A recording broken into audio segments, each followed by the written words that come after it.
Hello, and welcome to today's webinar, Hard Sells and Soft Skills, Earning the Recognition that Your SAM Program Deserves. My name is Matt Fisher, and it is my pleasure and privilege to be speaking with you today.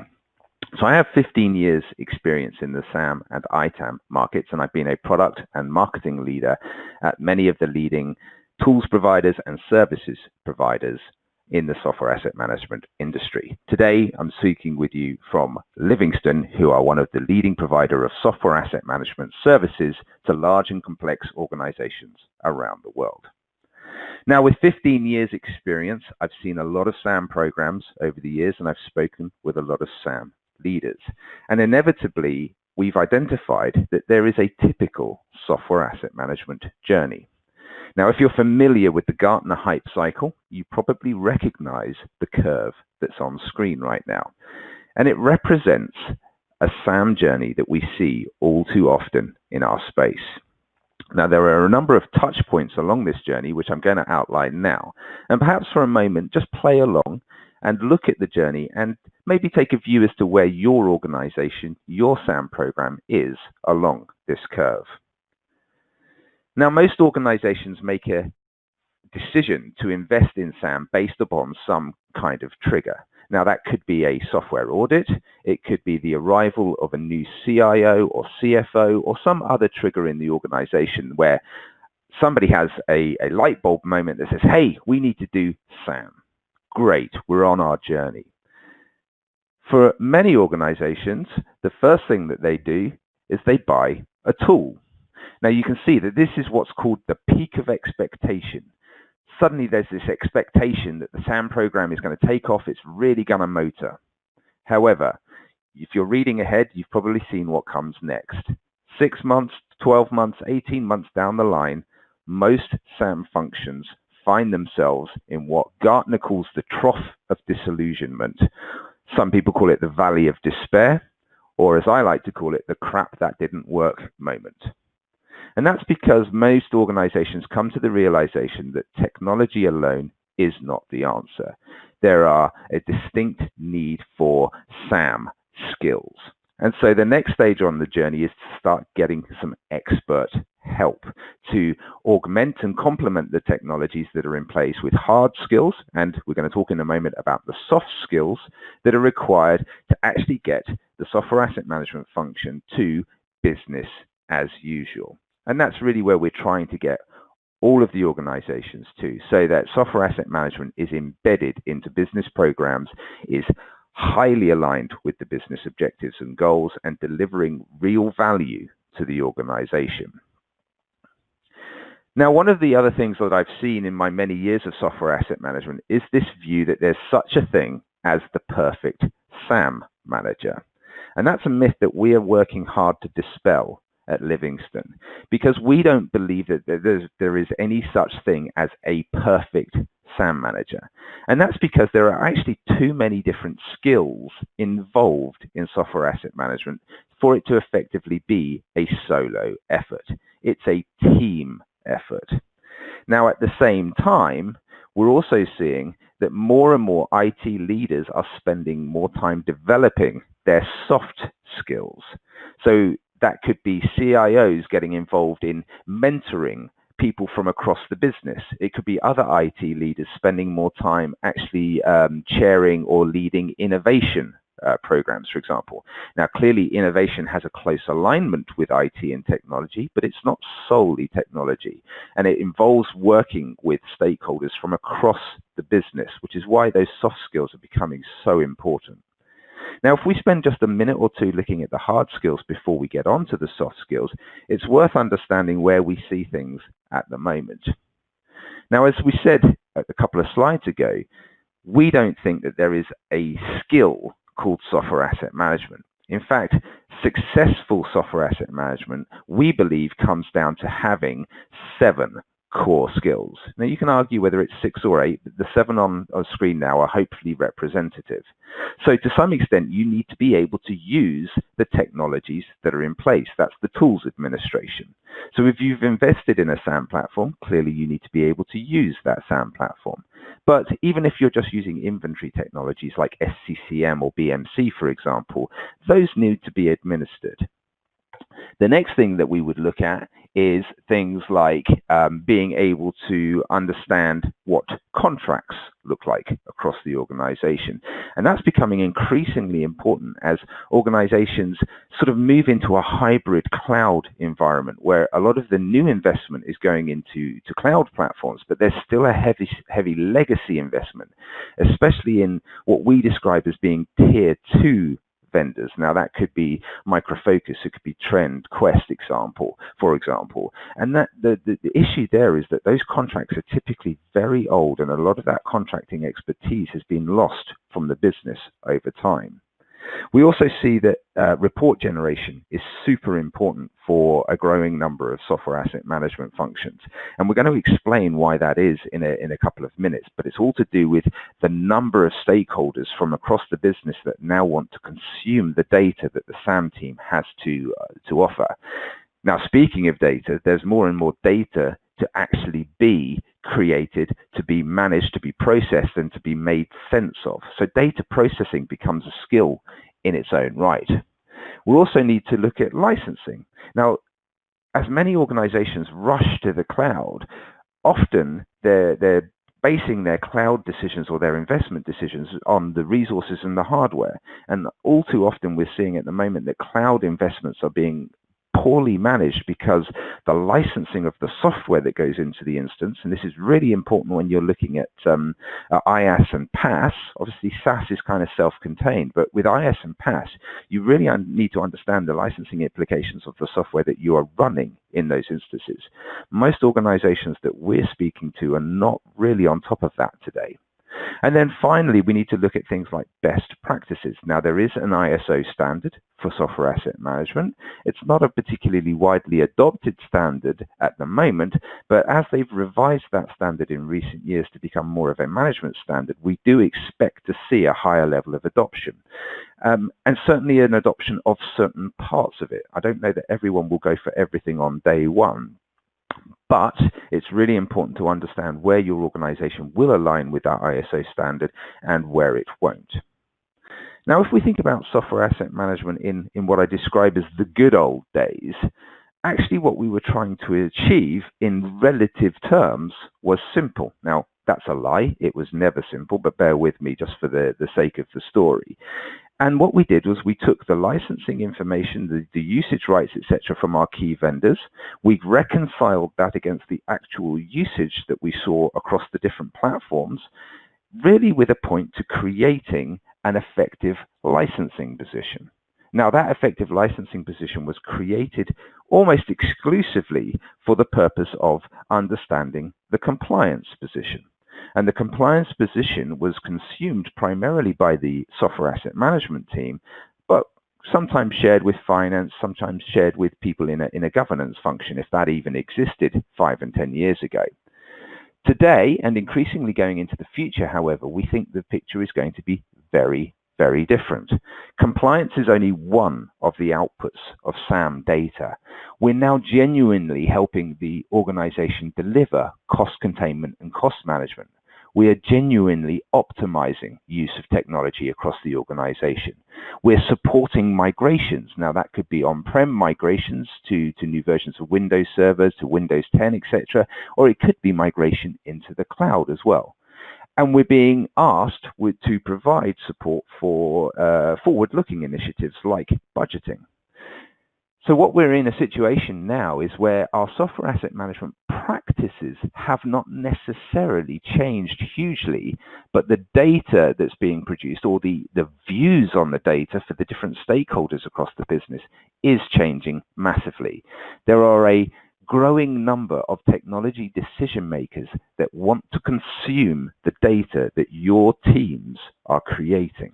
And this is why we think soft skills are super important, because it's not just a case of providing a single view on data, it's about providing insight to a growing number of stakeholders from across the business. So in terms of soft skills, where could we turn for help?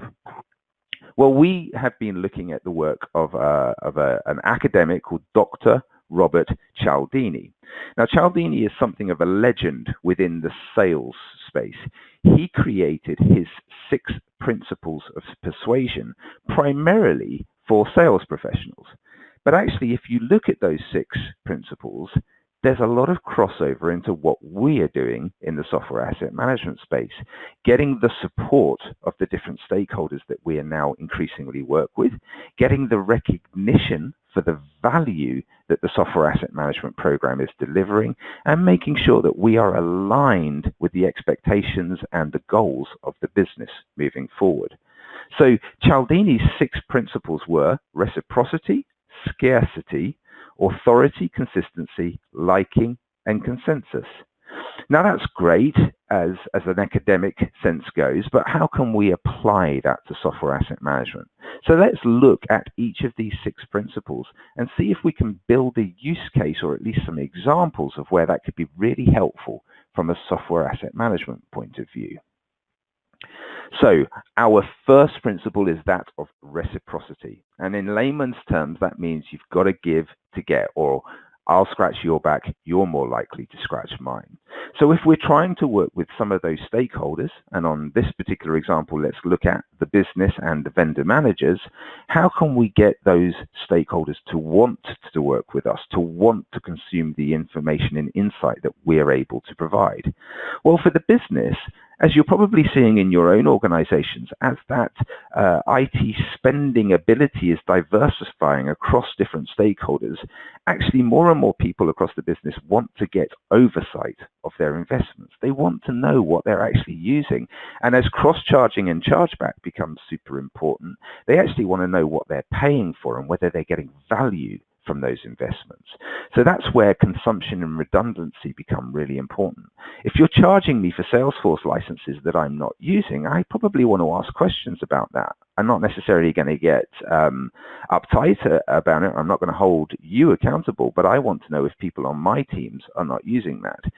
Now, in a sales function, for example, if you've got sales guys that aren't regularly using Salesforce, not only is that a money drain, it's potentially a sign that you don't have the right salespeople in place.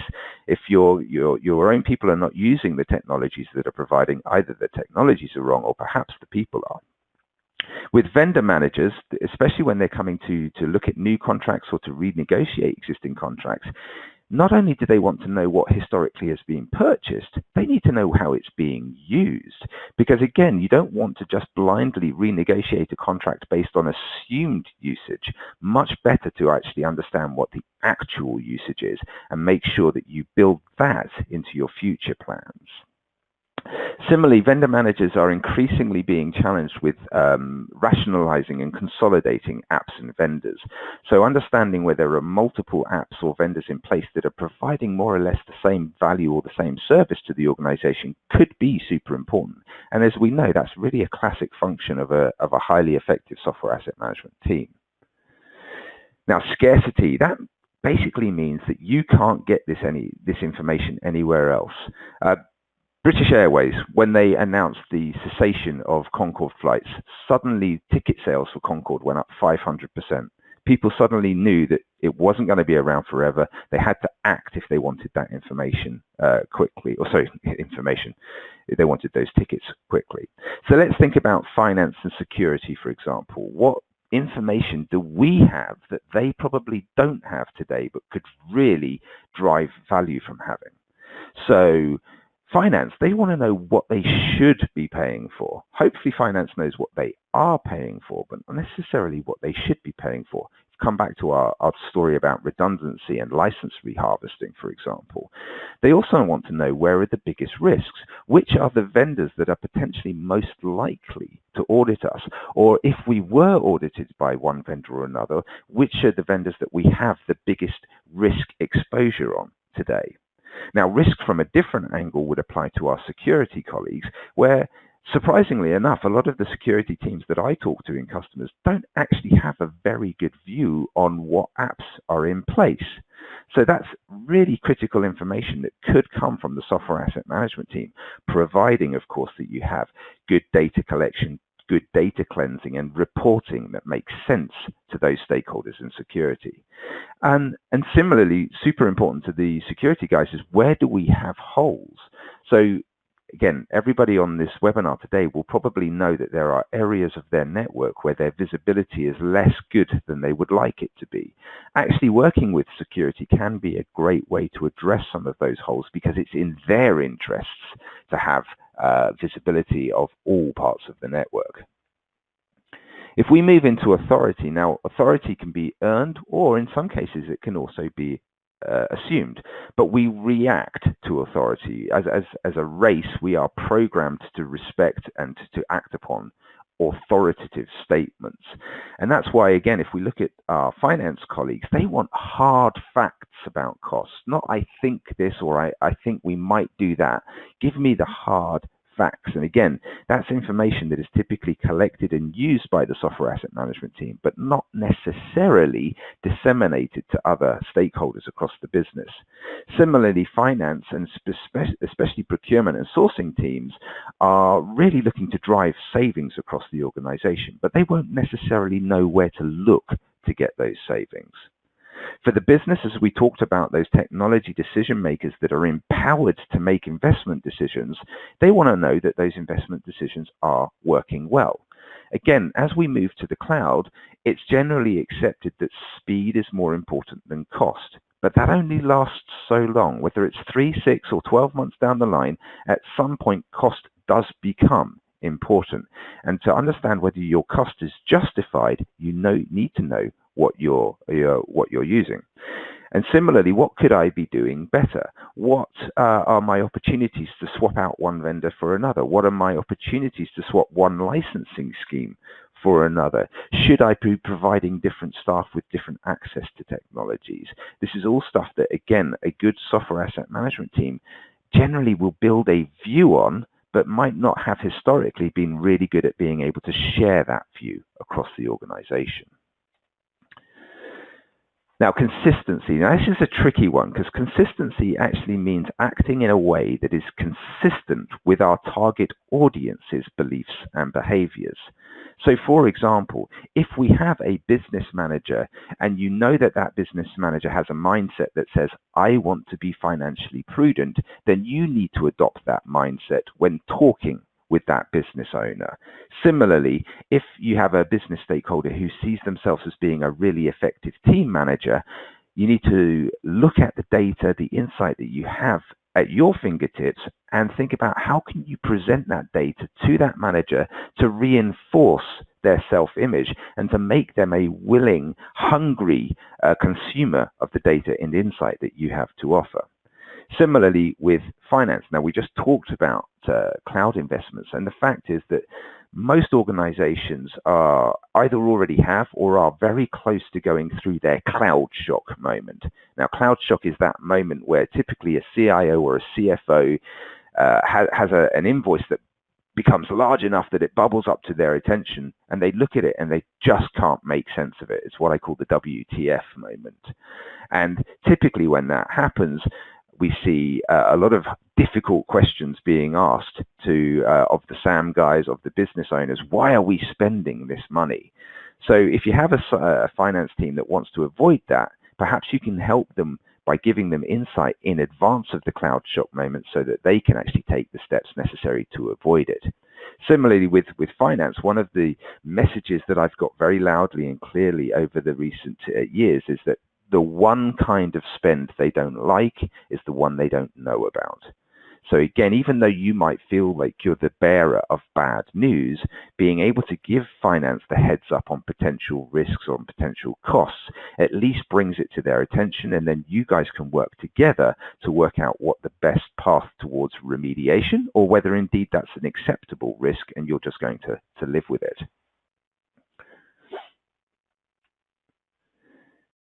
So liking. One of the things about liking is that we typically work with people that we want to work with. There's a reason I've bought 9 cars from the same sales guy at my local Audi garage.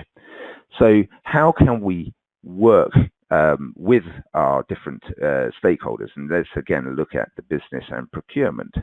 Now, all too often, SAM and IT are perceived by the rest of the business as the department of no. No, you can't have that new machine. No, you can't have that new license. Now, we know that that's not fair, but that's how the rest of the business sometimes perceive us. So let's turn around how to and work out how to be an enabler rather than a blocker. Well, I might not want to give you that license right now, but I've got this kind of license that you can have. Or actually, we need to do a vendor renegotiation. Let's accelerate that. Let's work with the business to drive or to be seen to support the behaviors that they want to see. And then for procurement, if procurement guys are being tasked with a 10, 20, 30% saving across their software estate on the top 5 vendors, for example, how can we work with the stakeholders in procurement to help drive that? And again, comes back to knowing what's deployed, knowing how it's used, what are our historic usage rights, what do we want to look like going forward. The procurement guys will know how to go through the process of procurement, but they'll be relying on you to really help them understand how that should look in terms of the actual usage right, what parts of the contract are super important. Now, the last point on this slide probably sounds very flippant, but it comes from the background that I have of working with Swedish companies. Now, in Sweden, they have a word called fika, F-I-K-A. There's no direct translation into the English language, but basically, fika is when you have coffee and cake with a colleague, usually from a different department. Now, this is super popular in Sweden, and it's growing in popularity around the world because it's a very informal business meeting. When people have coffee and cake, they tend to just relax. They tend to have a conversation. And it can be a great way of just opening the door and going to meet stakeholders with whom you do not have a direct working relationship today. So if you've thought about the stakeholders that I showed on the earlier slide, and you've identified parts of the business, whether that's security, whether it's the business owners, whether it's the procurement and sourcing teams that you are not directly working with today, I would suggest that you reach out and try and have a meeting with those guys. But don't make it too hard on the first step. Take coffee and cake, have fika with these guys. Sit down, understand the business goals that are super important to them and how you can help them become more effective in their role. Now, our last principle is that of consensus. Now, we all know the scenario. We're walking down the street, and typically these days we're heads down looking at our mobile phone devices, but let's pretend for a moment we're absorbing the world around us. Suddenly we see that everyone else is looking up into the sky in amazement. What's the first thing that we do? Well, of course, we look up into the sky in amazement as well, because again, as human race, we are pre-programmed to do that. Now, with software asset management, because we've had that lack of recognition and lack of support over the years, we need to build a consensus amongst our stakeholders that we have something really valuable to share with them. So that means that when you have those first key wins, those first stakeholders that you're really able to drive success to and value to, make sure that you build success stories around that. Make sure that you build a sort of an armory, if you like, of champions who are willing to tell the rest of those stakeholders how great it is working with the software asset management team. Help them understand how sharing data and insight is great for their profile as much as it is great for getting support for the software asset management function. Now, when dealing with executives, one of the things that we're seeing is growing in popularity is gamifying, is actually setting one executive against another, the head of sales against the head of HR or the head of dev, for example. Actually, they all want to be seen as running really highly effective, productive, and lean functions within the organization. And increasingly, the way that they use technology has a very important impact on their ability to do that. So let's make sure that the executives are bought into some element of competition and really seeing how they can prove that their function, their department is the one driving the cost efficiencies, the productivity gains that they want to deliver to support the business transformation. Now, one of the ways that you can do that is by benchmarking.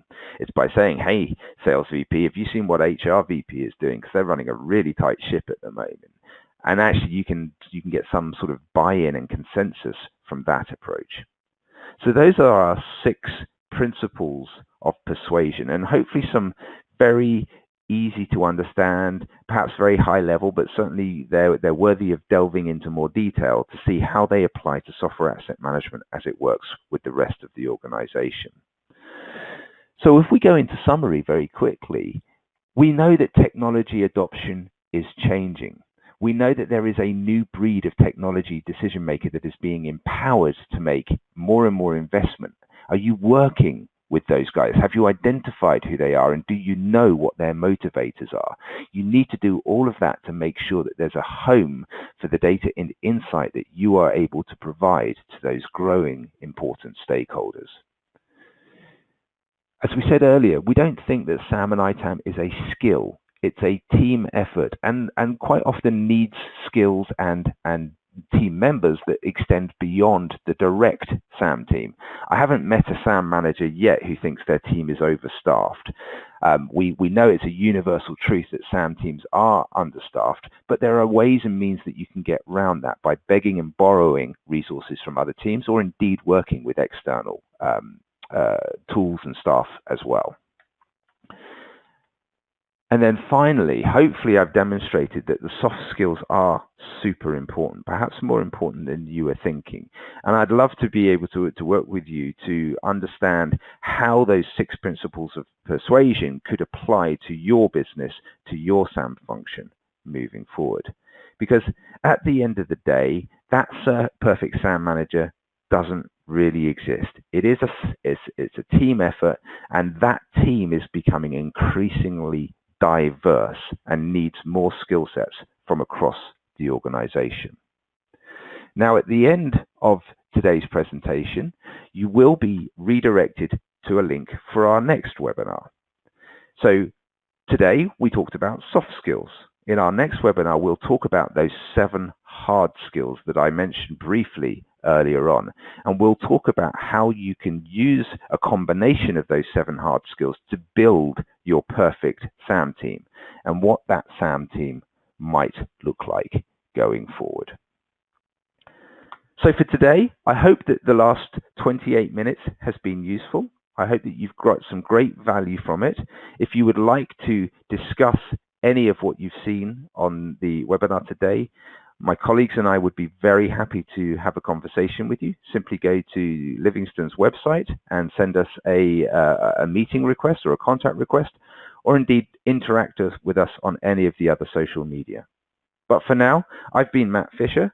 Thank you very much for your time, and please enjoy the rest of your day.